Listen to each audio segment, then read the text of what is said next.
Hello students, it's day 3 of chapter 9, Metals and Non-Metals. The specific objectives of today's class are: what is an alloy and corrosion? Students, in the previous class we have discussed occurrence of metals, properties of metals and non-metals, and common uses of metals, non-metals and metalloids. The new terms which we will discuss today are: what is an alloy, what is an amalgam, corrosion and rusting. First, what is an alloy?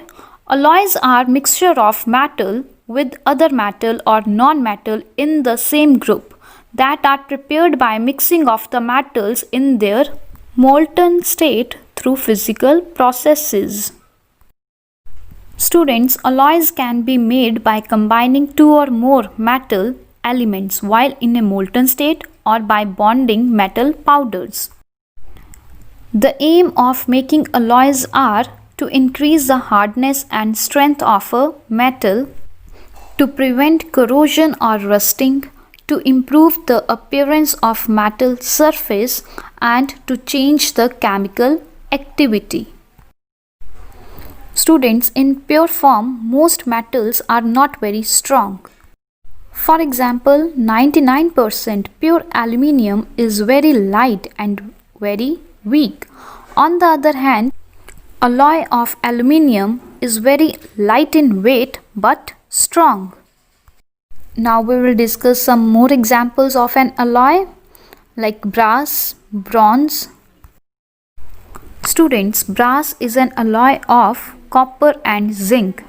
Typically, brass is more than 50% copper.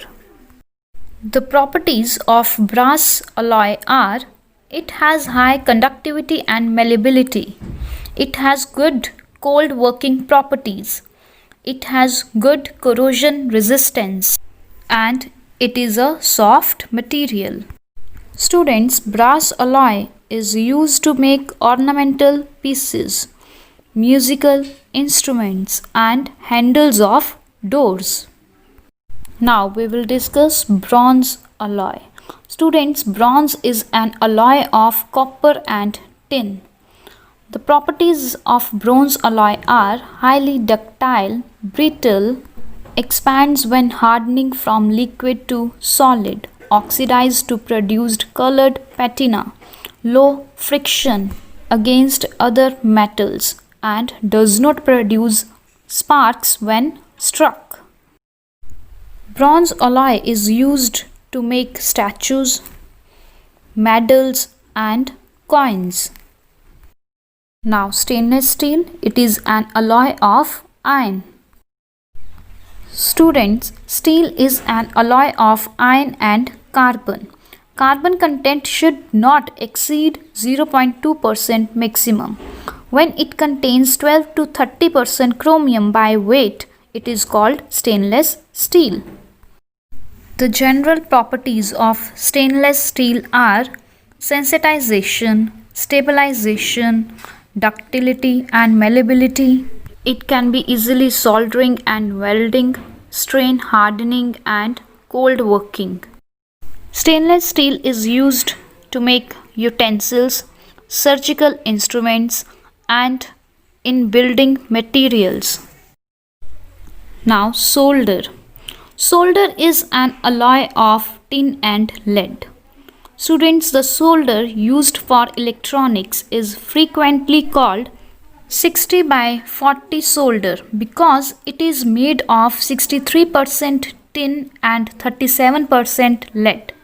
60 by 40 solder melts at 361 degrees Fahrenheit. Now Duralumin. Students, Duralumin is an alloy of aluminium and copper. It is used to make aircraft's part because it is light in weight, and it is also used in airships and spirit levels. Students, Duralumin alloy is very strong, hard, light in weight, relatively soft, ductile and can be rolled easily. Now we will discuss what is an amalgam. Students, amalgam is a special type of alloy in which mercury is one of the component. Let's see adding some ammonium chloride solution to sodium amalgam.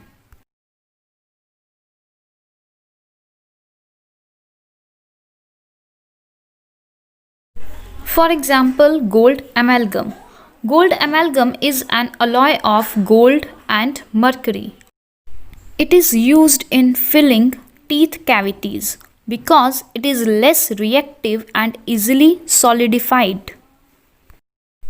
Now we will discuss corrosion.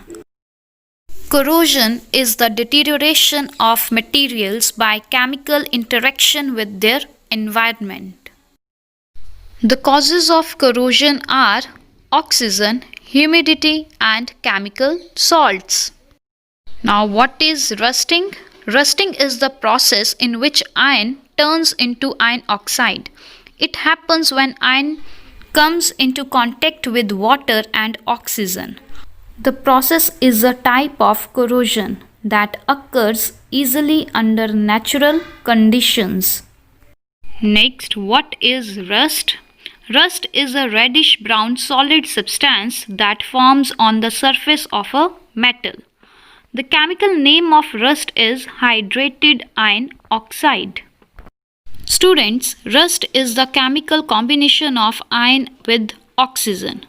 In this reaction, iron combines with oxygen in air to form iron oxide.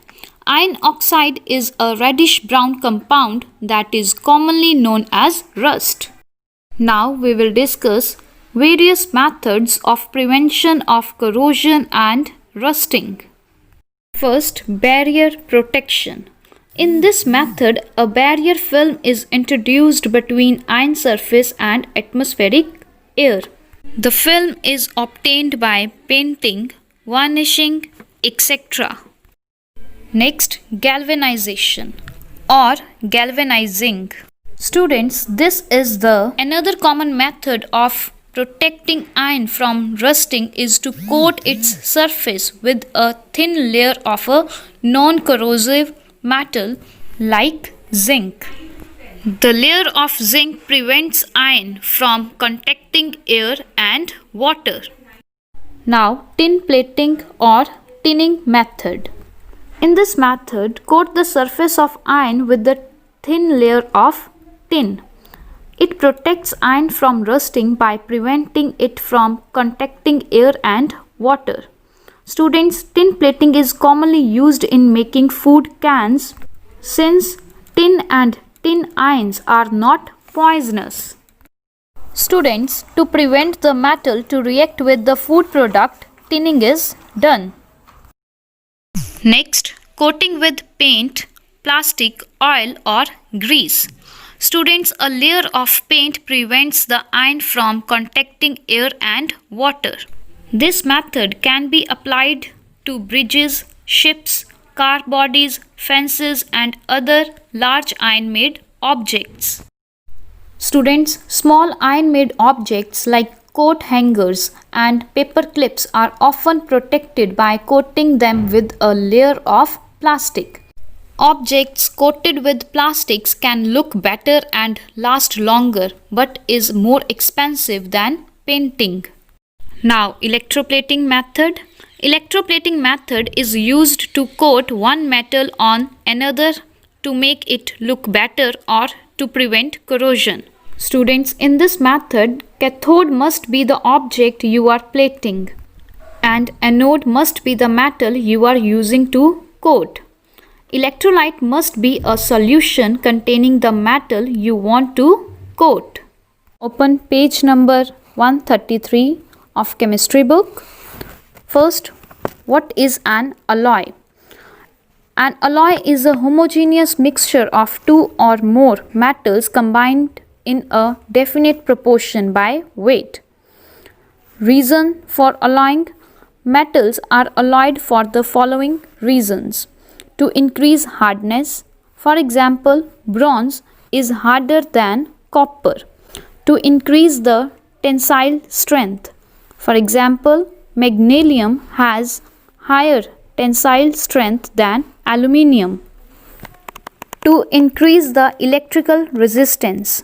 Example, nichrome is more resistant to electricity than copper. Next, to lower the melting point. Example, solder has a lower melting point as compared to lead and tin. To modified appearance. Stainless steel is more lustrous than iron. Next, corrosion.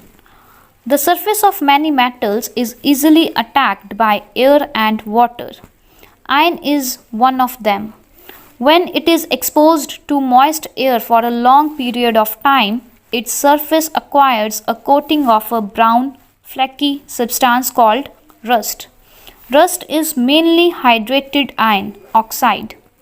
When the surface of a metal is attacked by air, water, or any other substance around it, it is said to corrode, and the phenomenon is known as corrosion.